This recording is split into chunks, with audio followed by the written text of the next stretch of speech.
निवडणुकीसाठी मनुष्यबळ उपलब्ध करा. राज्य निवडणूक आयुक्तांचे प्रशासनाला निर्देश. स्थानिक स्वराज्य संस्थांच्या निवडणुकांच्या तयारीसंदर्भात आयुक्त दिनेश वाघमारे यांच्या उपस्थितीमध्ये बैठक. आर्थिक वर्ष 2024-25 मध्ये कोकण रेल्वेला 4,202 कोटी रुपयांच्या उत्पन्नामधून 137 कोटी रुपयांचा नफा तर 4,157 कोटींचे नवीन प्रकल्प सुरक्षित केल्याची रेल्वे कॉर्पोरेशनच्या अध्यक्षांची माहिती. राज्यामध्ये हवामान कोरडं तर काही जिल्ह्यांमध्ये मेघगर्जनेसह तुरळक ठिकाणी पावसाची शक्यता. भारतीय हवामानशास्त्र विभागाचा अंदाज. मान्सून देशातून परतल्यानंतर राज्यामध्ये हवामान कोरडं.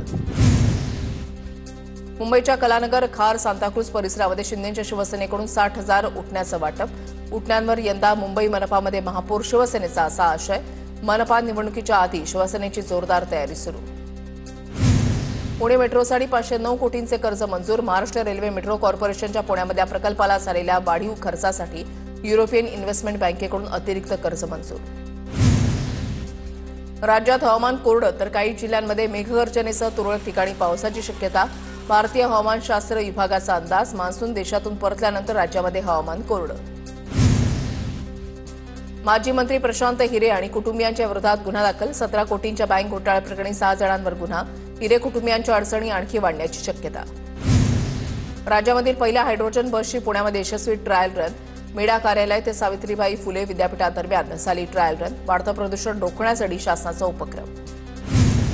मीरा रोडच्या प्लेजंट पार्कजवळ 6 ते 7 मुलांकडून 4 चाकी गाडी चालवण्याचा प्रयत्न. गाडीवरील नियंत्रण सुटल्यानं गाडी उलटली. सुदैवानं कोणतीही जीवितहानी नाही.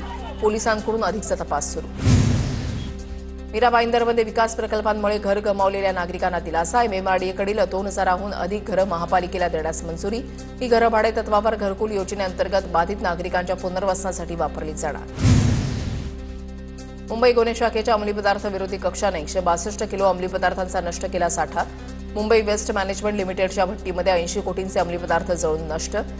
59 टोंघण्यांमधील जप्त करण्यात आलेल्या अंमली पदार्थांचा नाश. वसई विरार पालिकेचे माजी आयुक्त अनिल कुमार पवारांची आर्थरोड तुरुंगातून सुटका. हायकोर्टानं ईडीकडून करण्यात आलेली अटक बेकायदेशीर ठरवली. डोंबिवलीमधील प्रसिद्ध गजानन वडापावच्या चटणीमध्ये अळ्या आढळल्यानं खळबळ. संतापलेल्या ग्राहकांनी घातला गोंधळ. खाद्य सुरक्षेच्या नियमांचं उल्लंघन झाल्यानं अधिकाऱ्यांनी दुकान बंद करत नमुने तपासणीसाठी पाठवले. जालना पालिका आयुक्त संतोष खांडेकर अटक होताच कंत्राटदारांनी फोडले फटाके. कंत्राटदारांकडून एसीबी कार्यालयाच्या बाहेर फटाके फोडून कारवाईचं स्वागत. खांडेकरांनी बांधकामाचं बिल देण्यासाठी 10 लाखांची लाच मागितली होती. त्यानंतर एसीबीने सापळा रचून अटक केली. नाशिकमध्ये आजपासून आठवडाभर कांदा खरेदी विक्री बंद. दिवाळीनिमित्त व्यापाऱ्यांचा सुट्टी घेण्याचा निर्णय. कांद्याचे दर कोसळले. शेतकऱ्यांमध्ये नाराजी. गोकुळ दूध कार्यालयामध्ये डिबेंचर मुद्द्यावरून दूध संस्था प्रतिनिधी आक्रमक. आंदोलकांकडून जनावरांसह कार्यालयामध्ये शिरण्याचा प्रयत्न. पोलीस आणि आंदोलकांमध्ये झटापट. जळगावच्या सराफा बाजारामध्ये चांदीच्या दरामध्ये तब्बल 8,000 रुपयांची घसरण. चांदीचे दर विना जीएसटी 1,78,000 रुपयांवर तर सोन्याच्या दरामध्ये 400 रुपयांची वाढ. सोन्याचे दर हे 1,27,700 रुपयांवर. 2 लाखांच्या उंबरठ्यावर असलेल्या चांदीचे दर घसरल्यानं ग्राहकांना दिलासा. हिंगोलीच्या कळमनुरीमध्ये अॅमेझॉनच्या खरेदीमध्ये निघाला कचरा. राजू कांबळे या व्यक्तीची अॅमेझॉनकडून फसवणूक झाल्याचा आरोप. मुक्ताईनगरच्या तहसील कार्यालयाच्या आवारामध्ये भंगार गाड्यांचा विळखा. सर्वत्र घाणीचं साम्राज्य. तहसीलदारांनी लक्ष देण्याची मागणी. जळगाव जिल्ह्यामधल्या पांढऱ्या सोन्यावर दुहेरी संकट. जळगावमध्ये कापूस उत्पादनामध्ये 30% घटीचा अंदाज. लागवड घटली आणि अतिवृष्टीचा सुद्धा अंदाज. कापूस उत्पादक शेतकरी हवालदिल.